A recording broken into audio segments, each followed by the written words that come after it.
ఇప్పుడు కేవలం 7,999 up to 10 kgs వరకు బరువు తగ్గి అధిక బరువు నుంచి వచ్చే ప్రధాన సమస్యలను దూరం చేసుకోండి.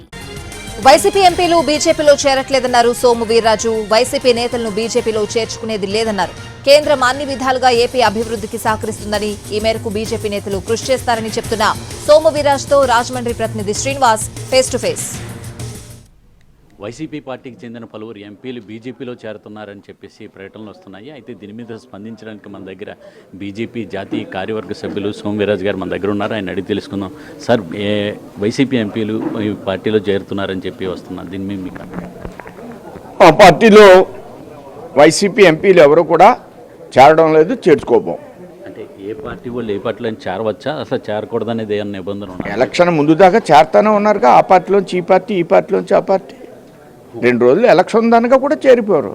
అంటే మీ పార్టీలోకి కానీ లేకపోతే మీ కూటమిలో ఏమైనా కొత్త అంటున్నాను. రాజకీయాల్లో ఎలక్షన్ జరిగినప్పుడు ఆ పార్టీ నుంచి ఈ పార్టీకి, ఈ పార్టీ నుంచి ఆ పార్టీకి వెళ్ళిపోయి వరుసలు వచ్చాయి. ఇప్పుడు ఏం చేయాలి అనేది ఏ పార్టీకి ఆ పార్టీ నిర్ణయించుకుంటుంది. ఇప్పుడు మేమైతే ఎవరిని వైసీపీ వాళ్ళని చేర్చుకోవడానికి సిద్ధంగా లేవు. అదే సార్, రాష్ట్రంలోని ప్రభుత్వానికి కేంద్ర ప్రభుత్వం ఏ విధంగా సహకరిస్తుంది?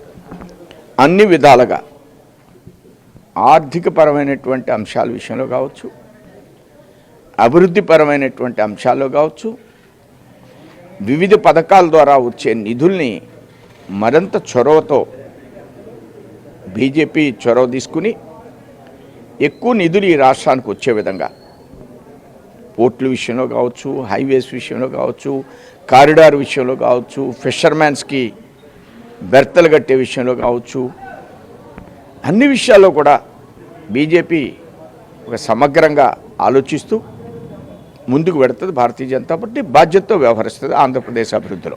రాష్ట్రంలోని కూటమి యొక్క మేనిఫెస్టో తోటి మాకు సంబంధం లేదని చెప్పి ఎన్నికల ముందు చెప్పారు. ఇప్పుడు మేనిఫెస్టోను అమలు చేయకపోతే మీరు ప్రశ్నిస్తారా, ఏం చేస్తారు?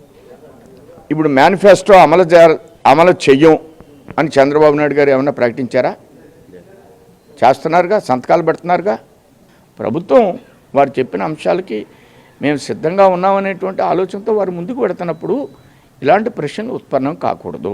సార్, రాష్ట్ర అసెంబ్లీలో తమకు ప్రతిపక్ష హోదా కల్పించమని చెప్పి జగన్మోహన్ రెడ్డి స్పీకర్ లేఖ రాశారు, దీని మీద మీ కామెంట్?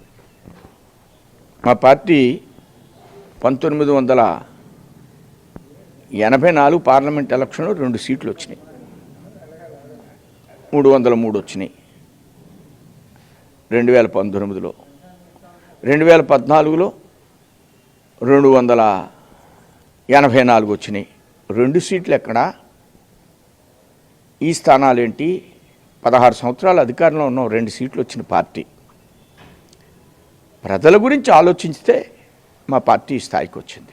రాష్ట్రంలో కూటమి ప్రభుత్వానికి కేంద్రంలోని బీజేపీ ప్రభుత్వం పూర్తిగా సహకారాన్ని అందిస్తుందని చెప్పేసి సోము వీర్రాజు చెప్పడం జరుగుతుంది. అలాగే ఇక్కడ రాష్ట్రంలో అమలు చేసే మేనిఫెస్టో కూడా సక్రమంగా అమలు చేస్తారనే ఆలోచన నాకు ఉన్నదని చెప్పేసి ఆయన ఆశాభావం కూడా వ్యక్తం చేయడం